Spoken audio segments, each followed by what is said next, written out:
Eu vou começar a live aqui com a notícia que saiu sobre o nosso querido Eduardo Bolsonaro, tá? Vamos lá para do Bolsonaro. Tá lá no meu Instagram, Riso. Não, desculpa, tá no meu Twitter. O Eduardo Bolsonaro, de acordo com o seu amigo e parceiro de taxação contra o Brasil nos Estados Unidos, Paulo Figueiredo, eles dizem que eles estão lutando pelo Brasil, punindo o Brasil.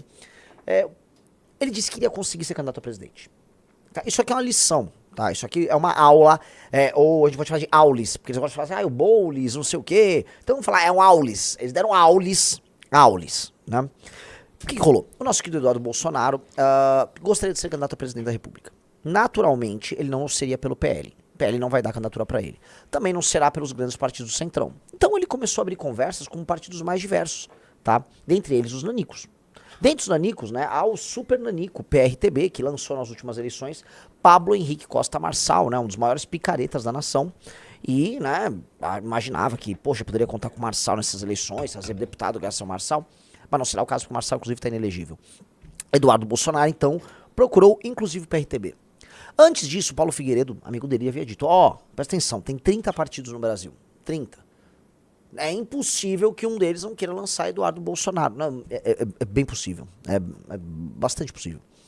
A maior parte dos partidos hoje, eles já estão blocados. Os grandes, então, nem se fala.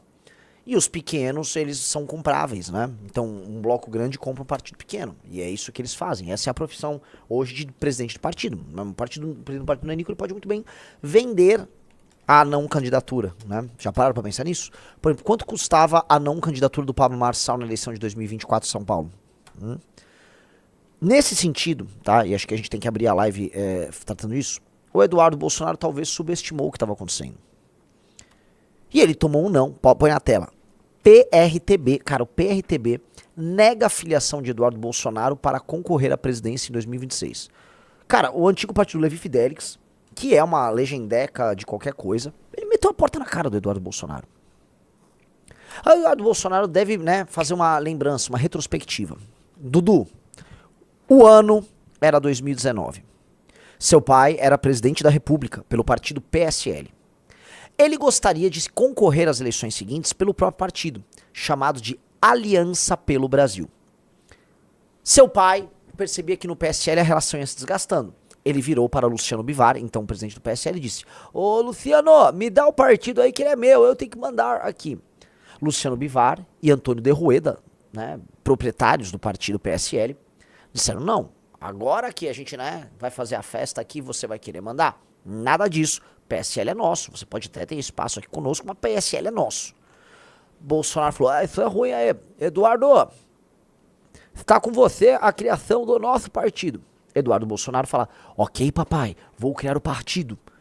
Eduardo Bolsonaro chama seu irmão, o mongoloide Jair Renan. Vocês sabem, o mongoloide Jair Renan para a posição do quê, Rafael Mendes? Você sabe? Lembra? Não lembro, como que era? Jair Renan foi o presidente do partido montado por Eduardo Bolsonaro. O partido foi confiado a Karina Cufa, uma advogada de baixíssimo nível que opera em Brasília e em São Paulo. O partido contou com vários apoios e os próprios deputados bolsonaristas que estavam no PSL passaram a participar do processo de coleta de fichas para o Partido Aliança. Esse processo se inicia em 2019 e ele se encaminha ao longo do ano de 2020. E aí ele termina no final de 2021. Com 186 mil fichas validadas no sistema do TSE e o resultado negado por falta de apoios oficializados e registrados em cartório. Em resumo, Eduardo Bolsonaro tentou e fracassou. Nesse ínterim, nesse meio termo, já lá para 2021, Bolsonaro negocia sua ida ao PL, o partido do Valdemar da Costa Neto. E o plano todo é jogado, né, no lixo. Hoje, neste dia, o que? Hoje é dia 2? Sim. Dia 2 de outubro de 2026, Eduardo Bolsonaro olha para um lado, olha para o outro e fala: nossa, e se eu tivesse feito um partido político? E se o meu grupo político tivesse um partido? Pois é, Eduardo, o seu grupo político não tem um partido. O seu grupo político vai ter que ficar pedindo pinico por aí para poder lançar candidatos. E você, a despeito de ser herdeiro político do teu pai, você não vai conseguir concorrer a lugar nenhum. E posso falar real, amigos, não merece. Não merece, porque política não é um concurso de beleza. política não é apenas um campeonato de popularidade. Infelizmente, é muito. E aí grande parte das falhas que a gente vai apontar na democracia estão desenhadas. A democracia é um regime muito falho. A democracia universal, que é essa que nós vivemos, é um regime muito problemático. Ainda mais em tempos de redes sociais, em que políticos são entendidos pelas pessoas como influencers, como entertainers. Um político é um cara que está entretendo os outros. As jornadas políticas das pessoas são mero entretenimento. E mais, os políticos comemoram e mostram que é uma vitória da sua tese, que não existe, o número de seguidores que eles têm. Olha, eu estou muito popular, olha, o povo gosta disso. Lógico, você entretém as pessoas, igual um dançarino, uma dançarina, uma moça que gosta de mostrar a bunda, um jogador de futebol carismático. A política, nesse sentido, ela foi subvertida pelo seu princípio mais democrático de todos, que é a participação popular. Portanto, a participação popular, dada nos termos de uma política baseada exclusivamente na popularidade e no entretenimento, ela é um problema, ela torna a política problemática. E aí você faz o que figuras, como é o caso dos Bolsonaro, que não tem competência e não tem capacidade de se auto-administrar, quanto mais de administrar um país, que eles não consigam fazer coisas, vamos dizer, que um grupo político deles deveria conseguir, como, por exemplo, se organizar para montar um partido. Os Bolsonaro deveriam se organizar e montar um partido. Isso demanda cabeça, inteligência no processo, coisa que eles não têm. E por não terem cabeça e não conseguirem colocar inteligência no processo, eles estão hoje a pé. E olha só, e aí eu olho pra vocês, vejam o tamanho da conquista colossal do nosso grupo. Nós, que somos um grupo menor, mas mais inteligente e organizado, nós temos um partido. Eu não vou pedir pinico pra ninguém, se eu quiser ser pré-candidato a presidente. O Kim não vai pedir pinico pra ninguém. Ninguém nosso nunca mais vai pedir pinico. Vai ter que participar das reuniões com os sujeitos que estão só interessados, assim, em quanto voto você vai trazer, e não qual é o teu projeto, qual é o teu sonho, como você vai mudar aquele lugar. Esses atuais caciques que subverteram a lógica política e transformaram a política aqui no Brasil numa gincana, em que eles ficam ricos, em que eles apodrecem de ricos, em que eles decidem coisas com base em estímulos completamente não republicanos. Do tipo, por que o Ciro Nogueira é tão interessado em cuidar de estradas e rodagens? Não, desculpa, esse é o Valdemar da Costa Neto do PL. Ele adora administrar uma estrada de rodagem. Por quê? Ele tem uma vocação transportadora, o Valdemar? Ou ele tem esquemas na área de transporte, como já pegaram outras vezes com os apaniguados que tinham sido colocados nos governos do PT? Só lembrando, o PL, né? Porque, assim, atenção, por favor, se você tá assistindo, avisa se você tem um bolsonarista do teu lado. Esse é aquele momento pra lembrar, ô bolsonarista, o teu chefe, o Valdemar da Costa Neto, ele sempre esteve nos governos do PT só praticando corrupção. A função social de um Valdemar da Costa Neto, do antigo PR, atual PL, era roubar. Ele estava nos governos do PT roubando. Depois, quando participou dos governos do Temer, não duvide, ele estava roubando. E no governo do Bolsonaro, roubando. Porque a função do PL, do Valdemar, sempre foi roubar. Por isso que ele, assim, ele meteu quase um hat-trick de prisões. Valdemar da Costa Neto é um ladrão que vocês endossam. E vocês não podem endossar. Parem de ser enganados. Estamos em 2025, vocês não podem mais ser enganados por um ladrão como o Valdemar da Costa Neto. Ok? Então, quero deixar isso muito claro pra vocês, pra começar a live aqui, tá? Porque nós, por conta do nosso trabalho, da inteligência, da nossa capacidade, da capacidade das pessoas que nos apoiam, das pessoas que constroem esse trabalho conosco, do trabalho dos coletores, dos doadores, da equipe do Livro Amarelo, nós nunca vamos passar mais este mico que o senhor Eduardo Bolsonaro tá passando. E eu me lembro que quando o Kim não conseguiu, ano passado, a legenda para ser candidato a prefeito, os bolsonaristas riram da gente. Os bolsonaristas riram! O Kim não ia ser candidato, não? Pois é, amigos. Pois é, amigos. E aí? O Kim será candidato? E você, Eduardo? Você será candidato? Você terá legenda para concorrer? Veja só, a nossa reação diante da injustiça foi muito clara. Baixamos a cabeça e fomos trabalhar. Baixamos a cabeça e fomos trabalhar. A reação dos nossos adversários diante da justiça foi... não sei mais o que fazer. O Eduardo Bolsonaro não sabe o que fazer. Ele nem tem ideia como ele resolve isso. E vamos lembrar, Eduardo Bolsonaro teve a sua chance de construir um partido. Seu pai era presidente da República, eles dispunham de dinheiro infinito para um processo de coleta. Recentemente a gente viu um perfil bolsonarista burro, um cara que se define como o Nicolas Nicolas do Rio Grande do Sul, Nicolas Gaúcho, falando, não, obrigaram o pessoal da Aliança a levar as fichas no cartório, né? Tipo, a lei eleitoral manda todas as fichas irem pro cartório. Todas. de todo mundo. Né? Mas eu imagino que esses sujeitos estavam impressionados, né? Que, ó, é aqui, ó, volta pra notícia, né? É o que vocês estão vendo. Nós conseguimos. Vocês não, bolsonaristas. Nós não estamos mais, assim, nós não vamos passar sufoco, não vamos pedir pinico, não vamos nada, não vamos pedir passagem pra ninguém. O nosso caminho tá dado. O de vocês não. Nós vamos construir a história, não vocês. E por que nós fazemos isso, caros bolsonaristas? É por competência, por inteligência? Claro que é. Claro que é. E eu vou deixar bem claro aqui pra vocês que quando chegarmos ao poder, e eu espero que já seja em 2027, vencendo as eleições presidenciais, nós mudemos o sistema de estímulos da própria democracia para que o voto e a popularidade não sejam o principal elemento que gere o sistema de incentivos para que uma figura entre na política. Portanto, eu vou deixar bem claro, eu venho falando isso em todos os podcasts, isso precisa ficar claro com vocês.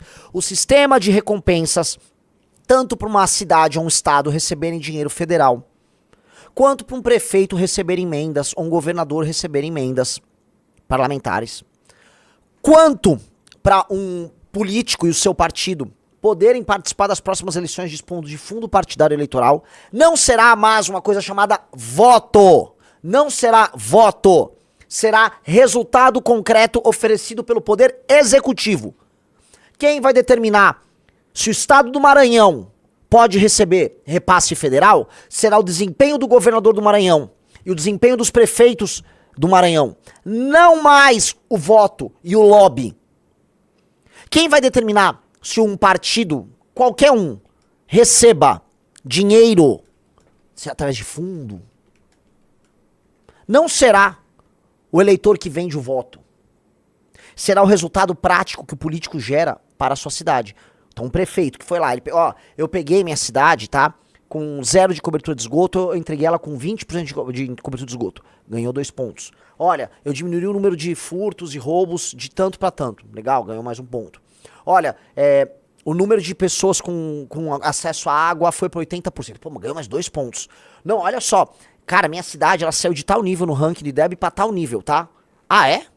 Analfabetismo eu zerei. Puta que pariu, ganhou 8 pontos. O que 8 pontos significa? Cara, teu partido vai poder receber, sei lá, mais 8 milhões de reais. Chute, sabe? 800 mil reais.